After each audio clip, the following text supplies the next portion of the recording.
So we're going to start with Shakyamuni Buddha mantra and then sitting, reconnecting with bodhicitta.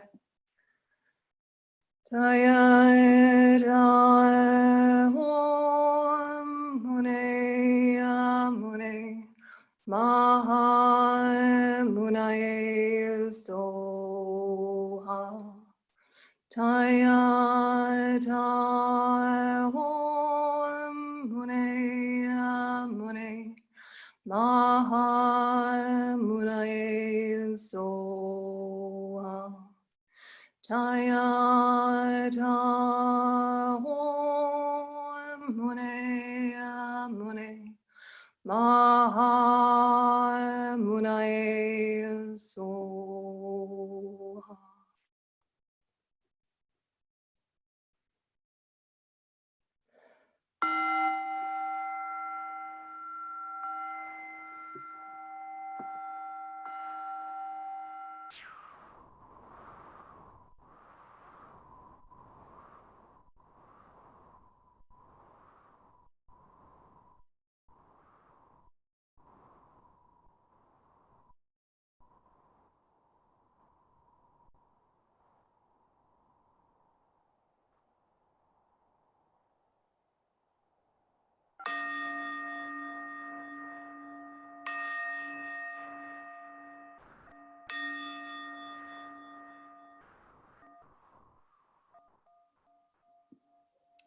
Okay, so we're going to start on page 7 of your main semester book.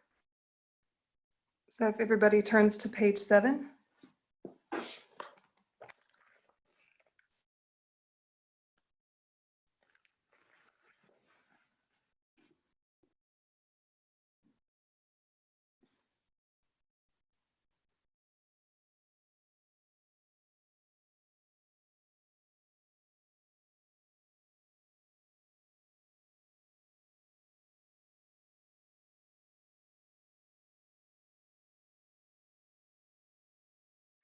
So halfway down the page, where it says the primary cause of unsurpassable enlightenment, just there. Yeah. Everybody organized? So it says, the primary cause of unsurpassable enlightenment, the person who is the working basis for the achievement of enlightenment, the contributory causes that encourage one in the practice, the method of practice, the result that is accomplished, and the activities ensuing from the accomplishment, these are the topics one should understand. To explain them in order, the primary cause is the essence of the well-gone one. So this is referring to Buddhanature or Buddha potential. And the shortest way of remembering what this is to remember that it's referring to the fact that mind is empty of inherent existence. So if someone says to you, what is Buddhanature? The short answer is the fact the mind is empty of inherent existence. So the fact that the mind is empty of inherent existence means it can change, means it can be developed.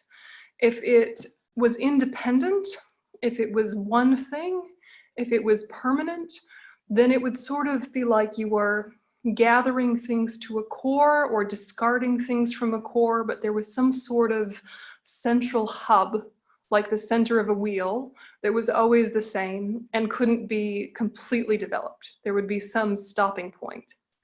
So the fact that the mind lacks inherent existence is something that really is emphasized again and again as why transformation is possible.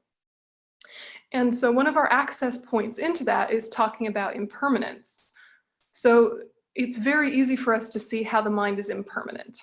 So if you just watch your mind for 30 seconds, 1 minute, 5 minutes, you see that the mind changes moment to moment, that you might have an underlying mood or topics you keep coming back to, but even within a very short period of time, there's continuous change. And so when you're looking at impermanence, this makes you start to crack the idea that the self has a permanent core. Yeah, if you're really sitting with impermanence, then you realize, okay, what is the thing about me or about my mind that never changes? And can you point to something? So if we just sit with it for a moment and think, is there something about me that absolutely never changes? The first thought is sometimes yes. Yes, there's some core meanness that is absolutely there fundamentally. But when you look for it, what do you find? And so we're trying to really, sit with, right, where's the bottom, or where's the center, or where is this self exactly? And yet there is experience, and yet there is personality, and there is history, and there's certain things that you can kind of predict about a person, but none of it is actually as stable as it seems. And so impermanence is scientific, and it's easy enough for us to understand, and that points us to looking at emptiness. So if you say the self is not permanent, it's impermanent, then how is it created? Yeah, what makes it? What are the factors that involved in the change? Does it have kind of a self-existent changing ability? And so it makes you really investigate what are the components of experience, just raw experience.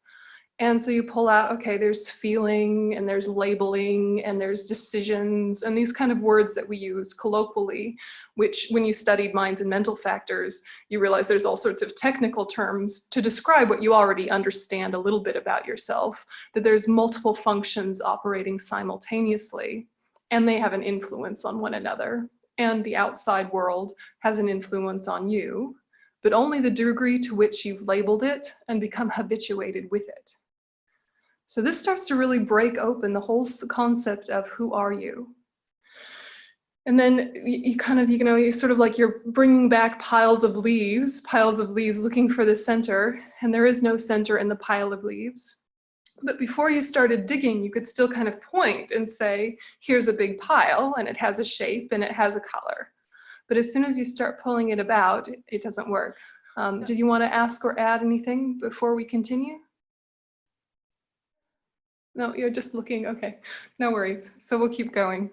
So the idea that the self lacks inherent existence means you can change it. But why do you think Buddhists say good qualities can be developed infinitely, negative qualities can be removed? It's something really interesting about the whole premise, right? Why do we say that? Or why do we think it's true? Good qualities can be developed exponentially, infinitely, into omniscience, into perfection. Negative states of mind, like anger and attachment, can be removed and destroyed completely, never to arise again. Why would we think that if both are empty? Good and bad are both empty of inherent existence. Both color the mind. Why is one removable and one able to be developed? If you were just to guess. If you're feeling too shy, you can just sit with it as a contemplation. There's someone's adorable child. Okay. Okay, so if you're just kind of sitting with it, you don't have to answer, but just sit with why is what is good and beneficial something that can be developed? Why would that be? And how is that related to emptiness? And just kind of sit with it.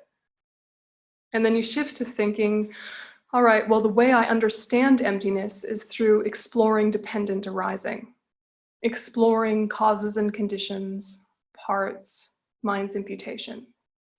And so when I explore those things, that helps me understand that actually good qualities, it's not like they're good in this kind of strange moralistic way. It's that they're good because they're logical and in accordance with reality. The more you understand dependent arising, the more compassion arises naturally. Just like when you understand someone's context, you don't have to force yourself to forgive them. Yeah, it just arises naturally. The more you understand of someone's backstory, the more you understand of someone's negative states of mind, the easier forgiveness, compassion, loving kindness is to arise. You don't have to make yourself, it just comes.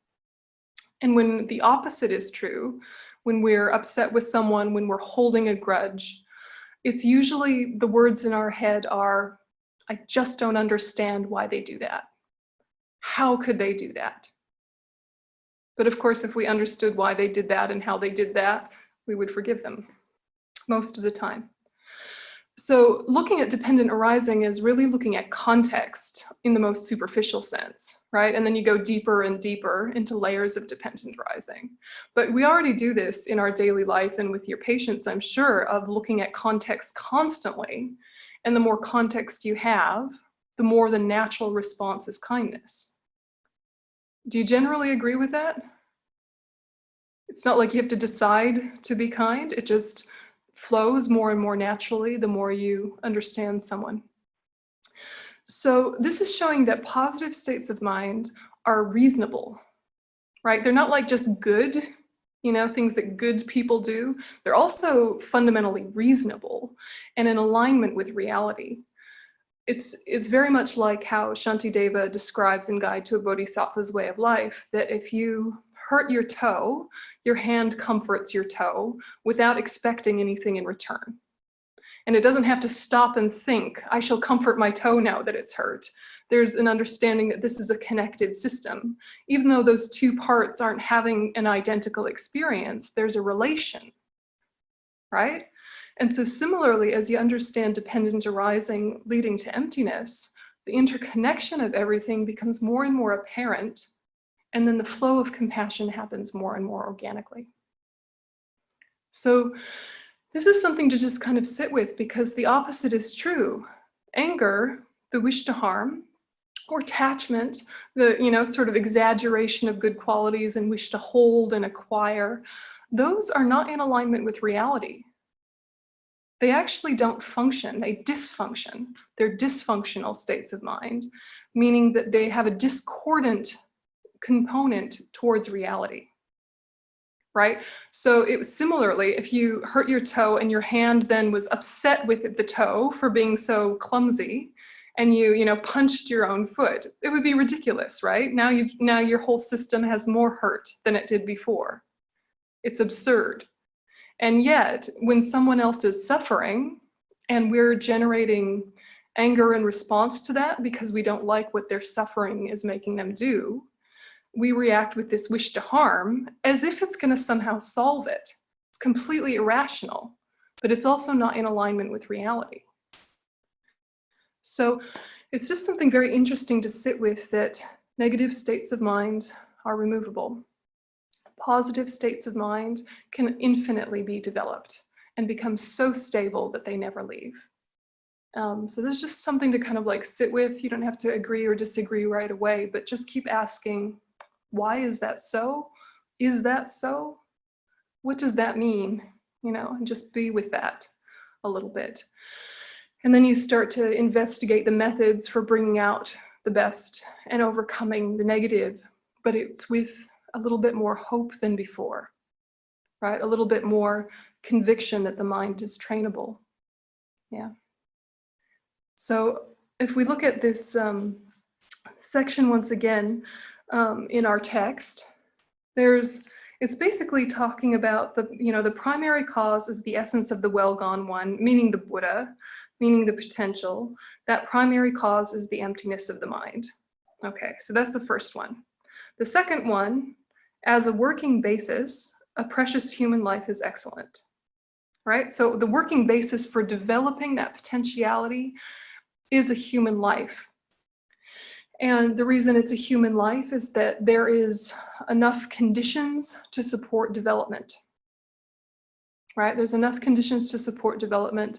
Every single realm has beings that have Buddha potential. All beings have Buddha potential. And lots of realms, there's some development.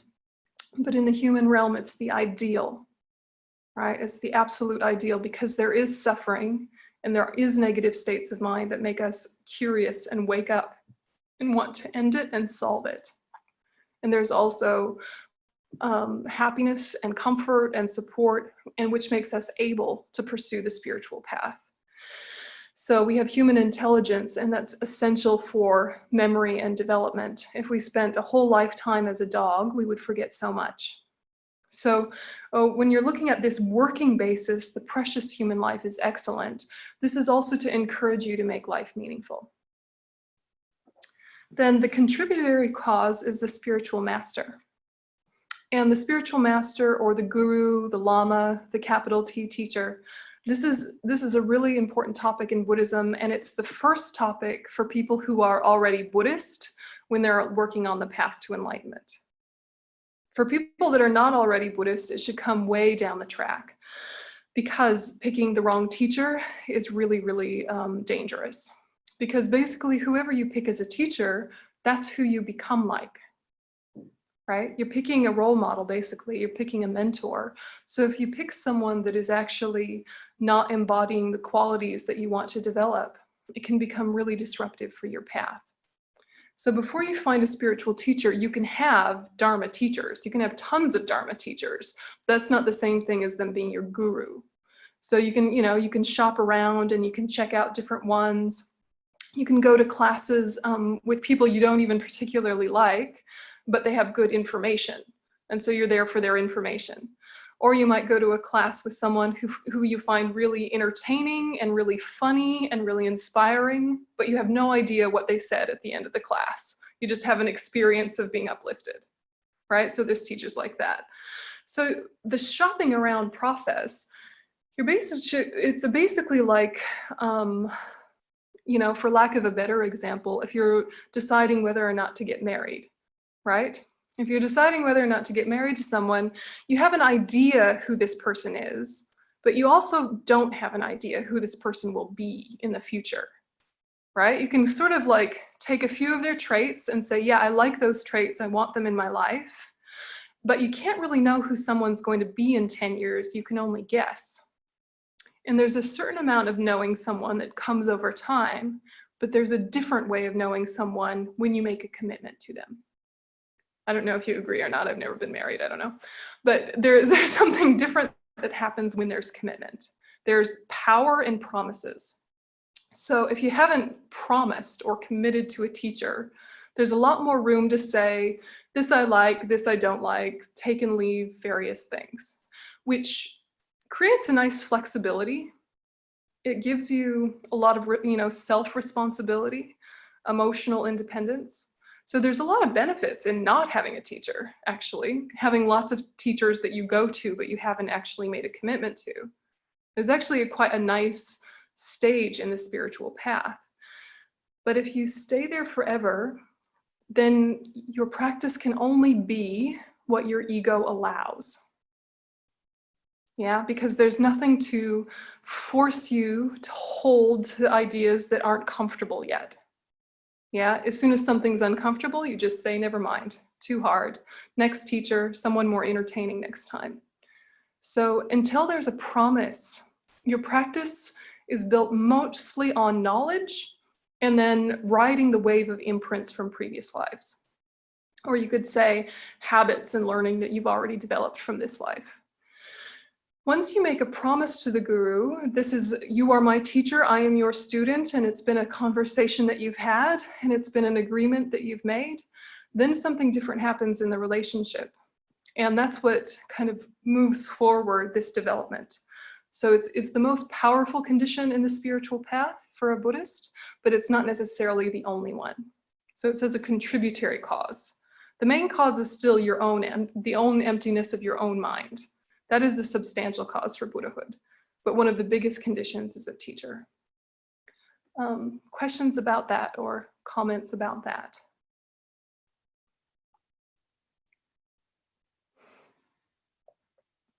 Are you all secretly playing solitaire under the desk?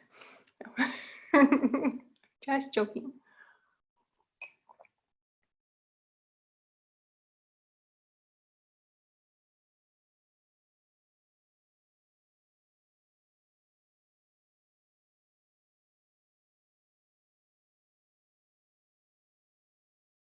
Yeah, that's been the case for many lives, right? There's been lots of lifetimes where we never met a teacher.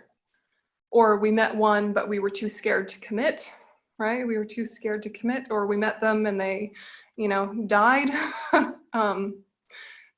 So it's interesting. This whole process of the hunt, the hunt for the teacher, it's a bit like this this children's book we have in America called Are You My Mother? And there's this little chick that goes around asking different animals, are you my mother? Right? And it's a bit like that when you're hunting for the guru, but just like every cliche would say, when you stop looking, you find them. Right? It's a cliche, but it's a bit like when you have this hunger and this neediness, it kind of blocks your ability to connect with the way the guru mirrors qualities you're about to have. So the guru that you choose is someone who is in some way that's hard to articulate, like you.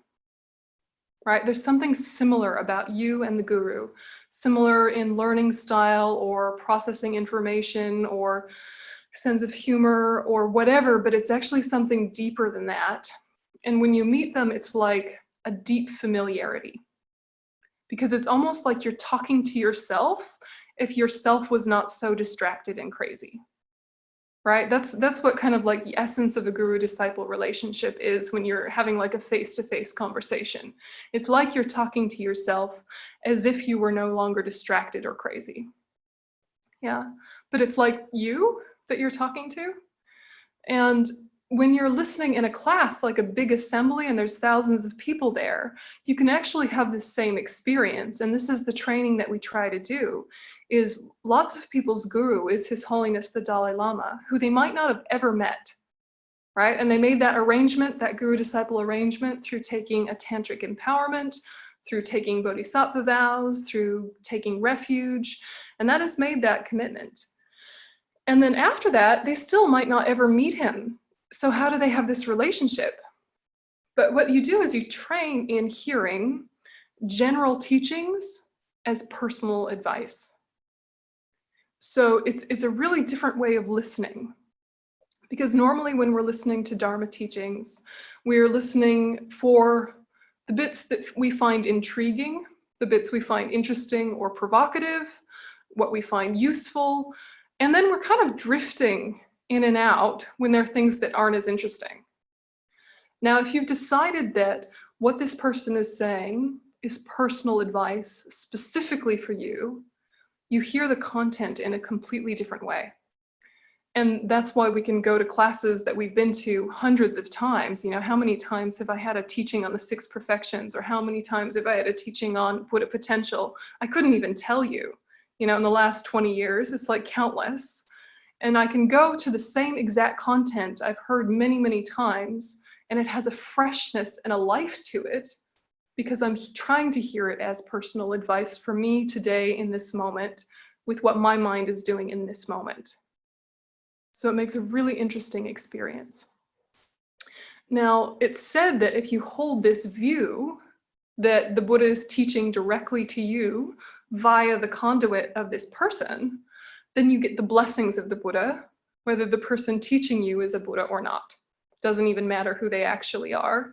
If you're seeing them as the representative, then you get the blessings from the Buddha himself. And they'll say things that are remarkably pointed to you and your situation.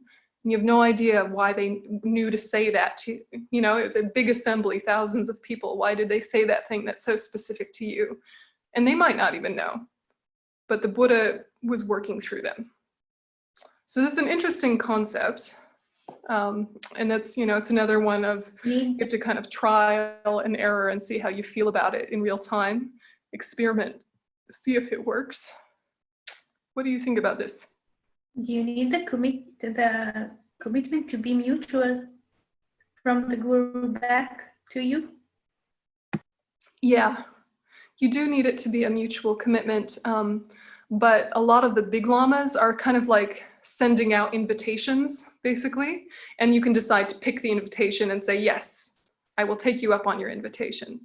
So like His Holiness, you know, will do these ceremonies like taking bodhisattva vows, and that's one of the ways you can become one of his disciples. So as soon as you've done one of these ceremonies, it's like you're hooked in and now you're connected. When it's a less famous teacher or a less like high teacher, it's a conversation.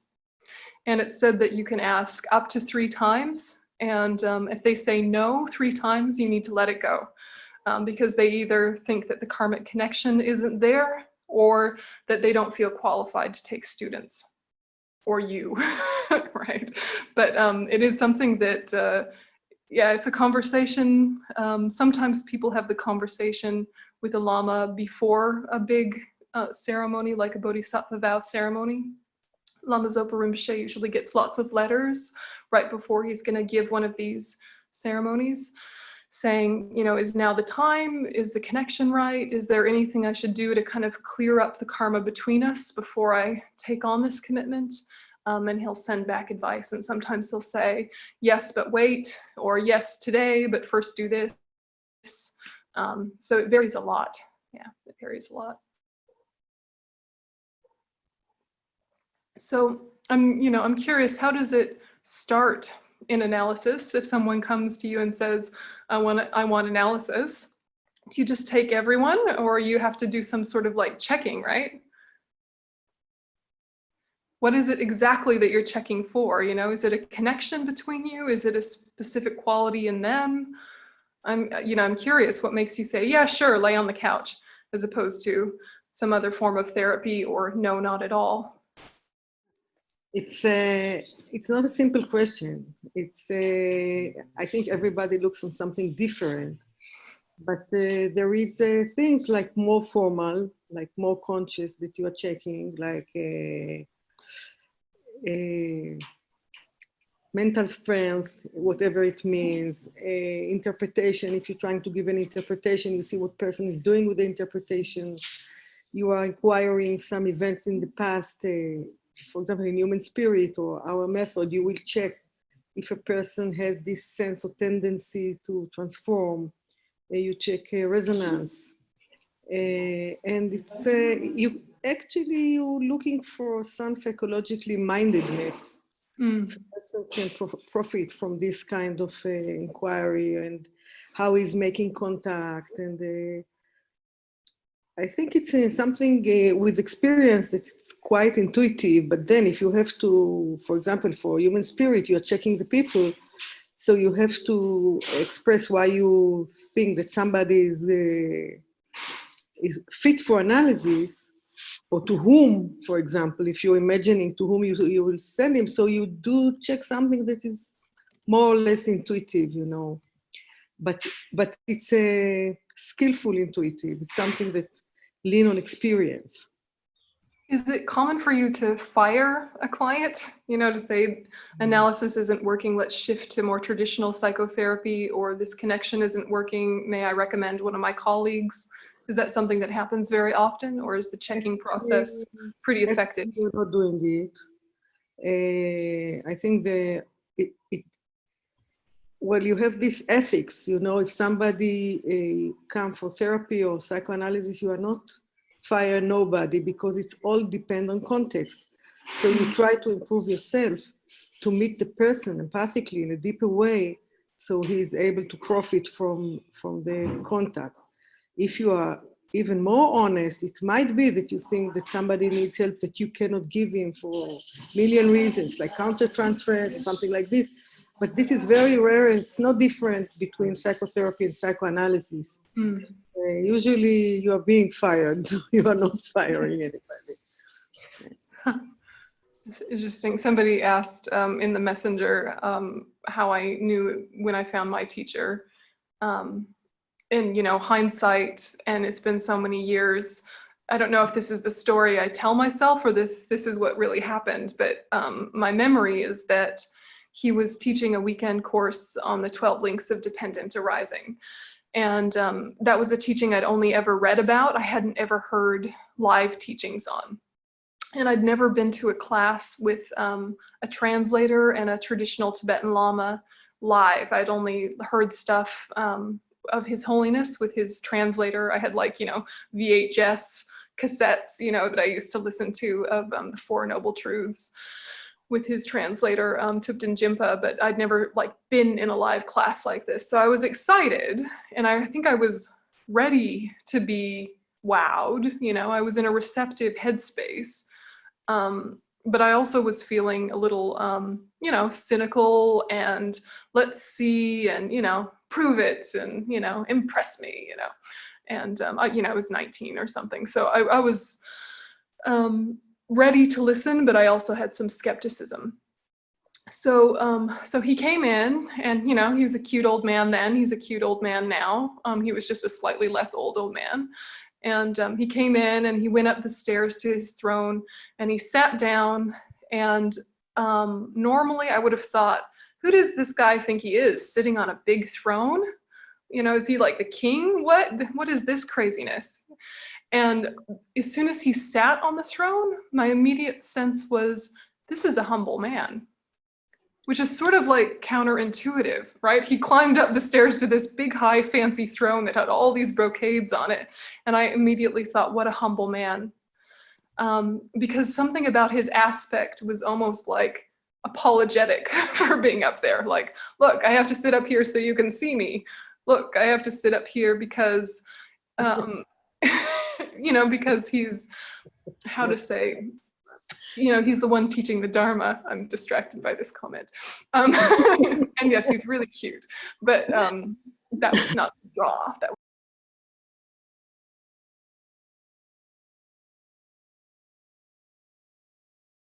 He started to teach, and I actually had no idea what he was talking about, and his translator used really scholarly language. And back in those days, we were translating self-grasping ignorance as the misapprehension of self.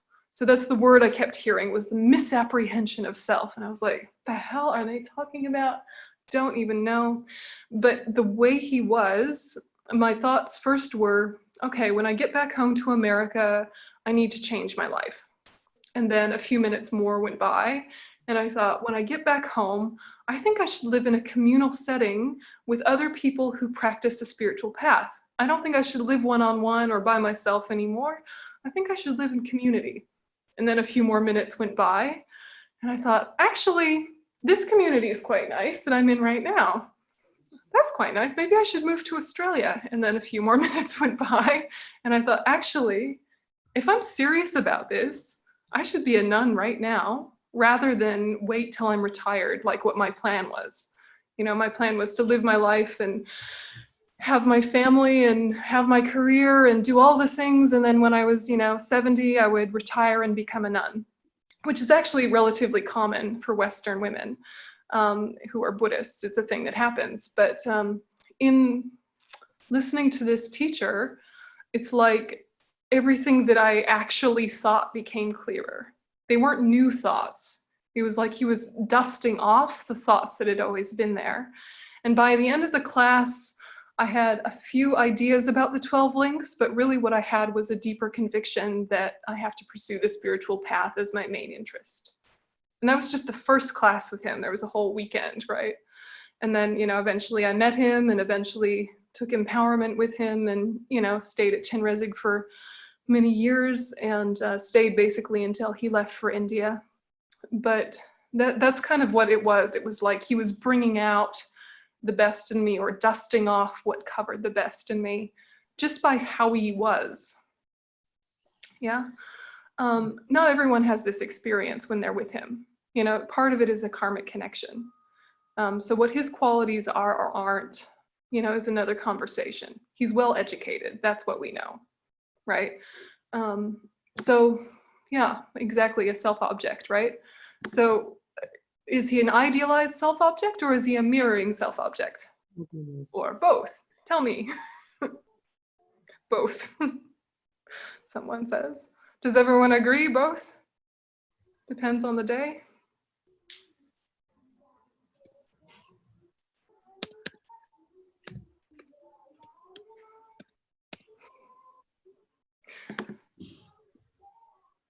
Idealized.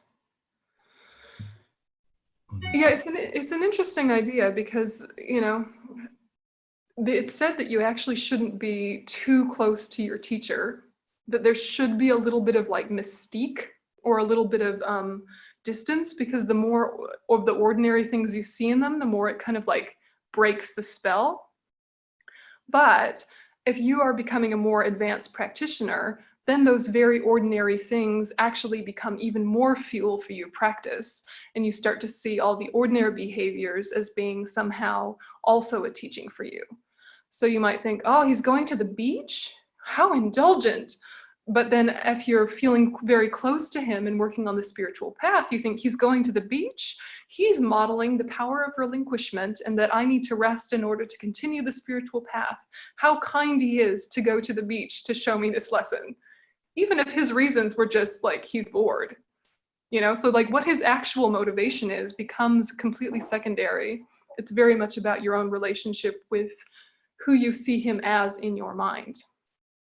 But that develops over a long time, right? And you don't want to jump into it. So in the beginning, it's like a bit of distance is useful because it helps you develop what is this construct in your mind of the guru, which is separate from the individual. Look, it's an interesting thing to look at because the guru is actually only starts as a human being who you have a relationship with. And then it evolves into something unrelated to that human being, but still has a reference to them. Because the guru that you're really trying to awaken is the inner guru, and you need the outer guru to collaborate with that, right? But after a certain point, it's like you absorb them and, you know, your own heart is talking to you. Yeah, but it's sort of, it's an interesting process. So we're going to do a bit more about the guru in a few weeks. But that this is one of the main conditions for awakening potential is one of the points of this topic. Do you want to ask anything before we move on to the next point?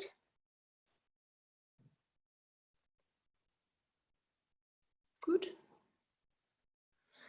Okay, so then the method is the spiritual master's instruction, which is obvious, right? It's their instruction either in literal, direct, obvious teachings or instructions in how they are and what they do. The result is the body of the perfect Buddha. The activities are benefiting sentient beings without conceptual thought because it's no longer needed, right? It takes a great deal of conceptual thought to live in a perceptual way. So this is the 6 topics that form the body of this text. So now we're going to jump to the whiteboard, what would be the whiteboard handouts that I sent you earlier today. So this one, I don't know if you can see, that says Exploring Buddha Potential on the front.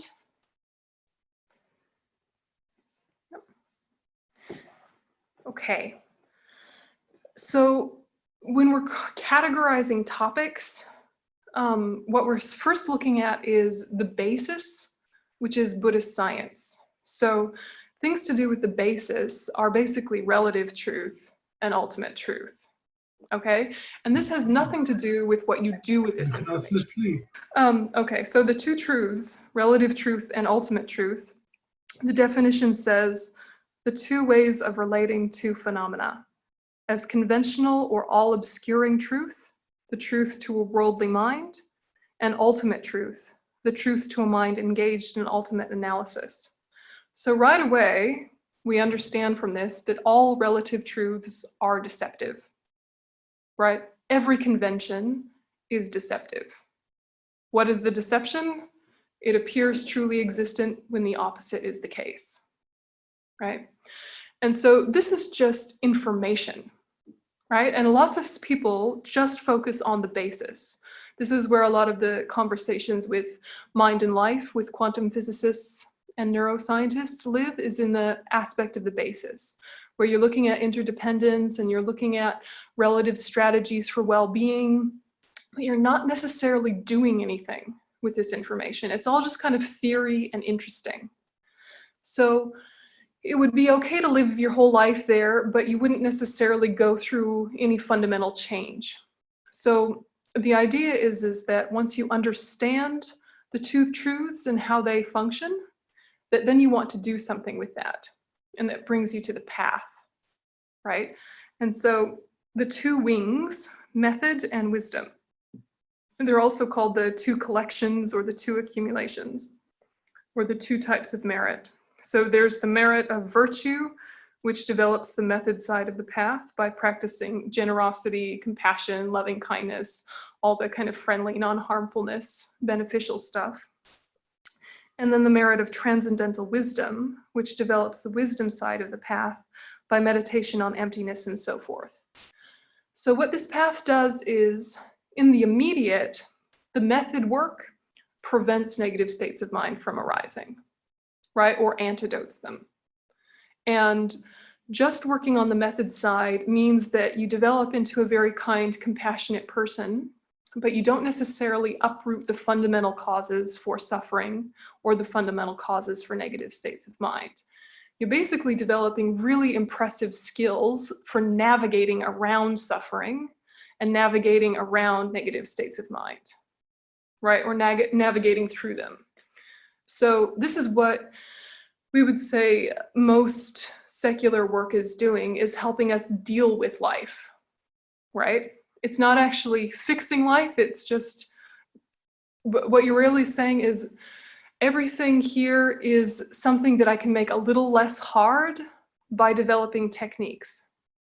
Yeah, my own mind, my environment, my relationships, all of these things I can soothe or I can navigate around, but I'm not going to actually solve the core issue. But it's almost as if I have, if I get really good at it and I prevent negative states of mind from arising, right? So if you're very good at compassion and very good at loving kindness and patience and all of these things, it's almost as if you don't have negative states of mind anymore. It's almost as if suffering has been minimized because you're preventing negative karmic seeds from ripening as suffering. And you're able to manage your experience in such a way where it feels enriching and it helps you develop on the path. So all of that is good. It's just, from our perspective, it's only one wing of the bird to take you to enlightenment. You need also the wisdom realizing emptiness, because otherwise you're not going to cut the root of samsara and you're not going to uproot why you suffer, where afflictions come from. So practicing the path has these two components. And then their result, like referenced in your main text, results are the two Buddha bodies. So you have form bodies and you have wisdom bodies, which are the direct result of method and wisdom practice. And this is where the conversation of Buddhanature is coming from. But you have to remember that it's not just this kind of magical thinking of, wouldn't it be nice if we were enlightened? It's built on a basis that has logic. So if you go up a stage to the path, a lot of the path makes sense whether you're Buddhist or not. If you go up another step to the basis, pretty much all of that will make sense with enough time and thought. You don't have to buy into any kind of religion. It's just completely logical. So you're kind of taking reality, working with reality, and then transforming reality. Yeah, those are the three levels there. And so in transforming reality, the two Buddha bodies, the truth body or Dharmakaya, is the result of the wisdom side of the practice, and the form body or Rupakaya is the result of the method side of practice. So together they make a fully enlightened Buddha. If you were not wanting to work for the welfare of sentient beings, if you were wanting to just practice non-harmfulness and not suffer, you would only need the Dharmakaya. Okay, questions? Is it clear? Yeah, we've talked about these three stages before in brief, just kind of to refresh it. Okay, so if you go to the next page then, this one. Yeah.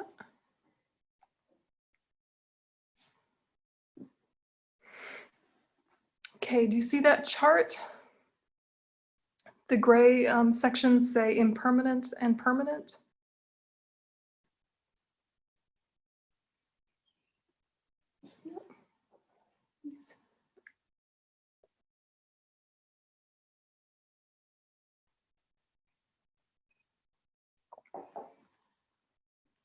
The impermanent section includes, in the green, the developmental lineage and results in the emanation body, the enjoyment body, and one of the truth bodies. Okay, and this developmental lineage, this is that which must be developed through purification and actualization. So these are all results that you have to work on. The other part of the graph, under the permanent section, where it says naturally abiding lineage in the bright blue, this is that which exists without effort, that you've always had and always will have. This is like the fundamental Buddha potential that can never be destroyed. So if you're looking at this chart, is the way it break down look like it makes sense? Do you need to clarify any of that? Yeah, so it's going from top to bottom. Yeah, and it's also on the cover of your 12 Deeds of the Buddha book that I gave you a few years ago. So here, what we want to look at is that the Rupakayas, these form bodies, result because of understanding relative truth and practice the accumulation of merit. They are needed to overcome obscurations to knowledge or obscurations to omniscience, which is what you need in order to benefit others. Okay, the other side, Dharmakayas, these are wisdom bodies. They result because of understanding ultimate truth, practicing wisdom, realizing emptiness of inherent existence. They are needed to relieve the suffering and afflictive obscurations for oneself. So there are two obscurations that we're talking about, right? There's knowledge obscurations and there's afflictive obscurations. And basically, afflictive obscurations are that what cover the mind and reinforce this sense of grasping at an inherently existent self. The knowledge obscurations are the tendency to do that. And so you will have heard this analogy before of the afflictive obscurations are like the garlic in the jar. And then when you take the garlic out, the smell remains, and that's like the imprints. So as you progress along the stages of the path, you overcome your afflictions and you overcome their seeds and you purify and you realize emptiness and you get rid of all your afflictive tendencies, right? So say you no longer get angry, no longer have jealousy, no longer have pride, and you don't have the tendency anymore to do that or the suffering of having done that. You know, you're basically fine, right? You're completely happy, you're at peace. What's still left over are these imprints, these knowledge obscurations. And they're basically the appearance of true existence that you still see around you unless you're in meditative equipoise on emptiness. Yeah. And so basically everything will still appear to be inherently existent. You just don't believe it anymore. Right? And so you need to completely wipe away the appearance of true existence in order to directly benefit sentient beings. Yeah, so these are removed in the very final stages on the path to enlightenment. All right. So, so this is a really rough overview of the subject called grounds and paths, and we spend usually 8 to 10 weeks every day on this at the nunnery, and they spend several years on it in the big monasteries. So it's an overview of something that's a bit complex. But what I'm trying to get you to see is that enlightenment is achieved in stages, and some of the stages are very significant, and some of the stages have a long build up before there's a sense of change, right? So sometimes we are practicing and we feel like we're getting worse when really we're more aware. And then we're practicing and then one day there's like critical mass and we have a big breakthrough. We know that the breakthrough rode the wave of all that effort that came before it. So what is true in the world is also true here. That it takes a lot of repetition and a lot of going back over the same ideas and antidoting the same negative states of mind for there actually to be change. Does it make sense? Ish. Yeah. Okay. Yeah, is anybody? Questions? Yeah.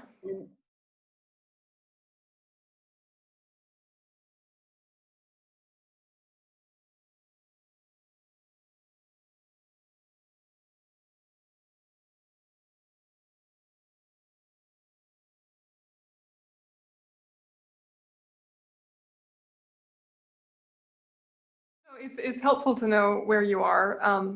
The first really significant change that means a fundamental shift in the way your mind operates is renunciation.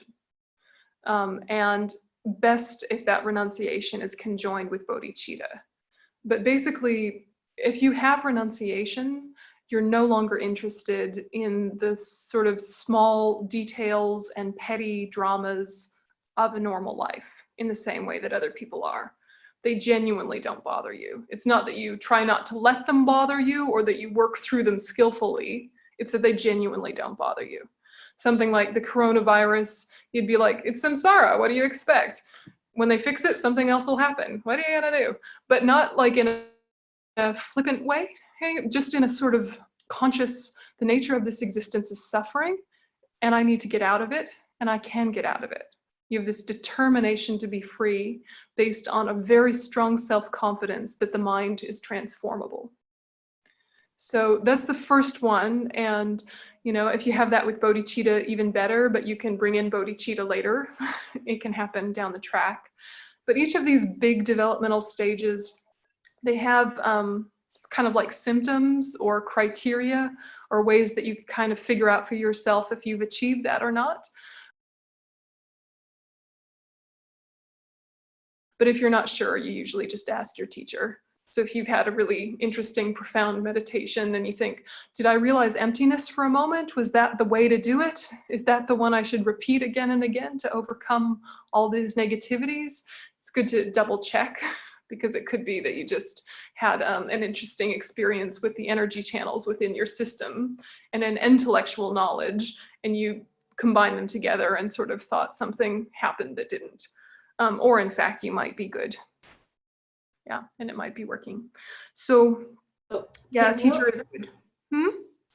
Can you enlighten us about what would they said about the coronavirus? Well, it's the ripening result of negative karma. Of course, there are ways that we could have prevented it happening if we had worked with both external conditions and internal purification. But if it hadn't happened, something else would happen, right? Yeah. So then our work then is, how do we take this on the path to awakening? How do we make sure that we're bringing calm and clarity and altruism to a very panicked, anxious time, rather than being one more anxious person adding more anxiety to the world? And then if we are anxious and it's happened and it's too late, how do we have compassion for ourselves and kind of use that as a way of understanding how everyone else might be feeling? So everything that's happening, we try to take on the path, whether it's pleasurable, whether it's suffering. And if you had renunciation, then these suffering experiences that happen are far less surprising, and they give you more energy to continue your path. Basically, everything bad that happens, you just say to yourself, that's why I need to get out of samsara, or that's why I need to realize emptiness, or that's why I need to not indulge in negative states of mind, because this is what happens. This horrible suffering that I'm experiencing is the direct result of having harmed others. I must stop harming others for my sake. And then, of course, for the sake of all sentient beings. Yeah, so you just, you do your best, but slowly, slowly. Okay, so we've got to wrap up. The next part of your handout is on refuge. So if you could have a little read through of that, it's only about 1.5 pages long.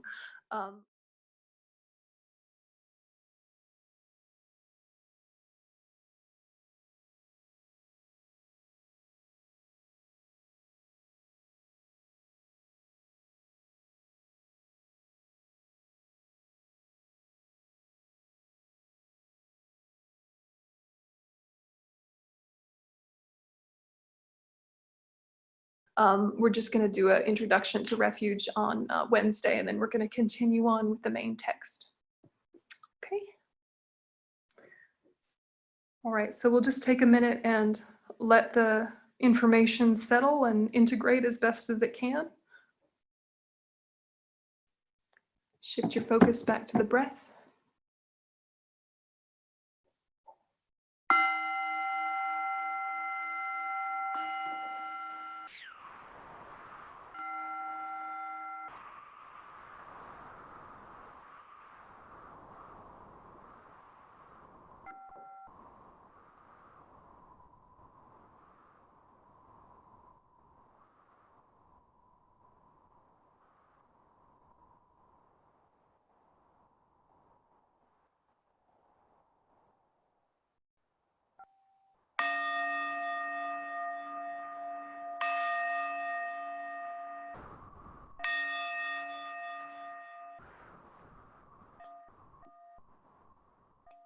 Okay, thanks, guys.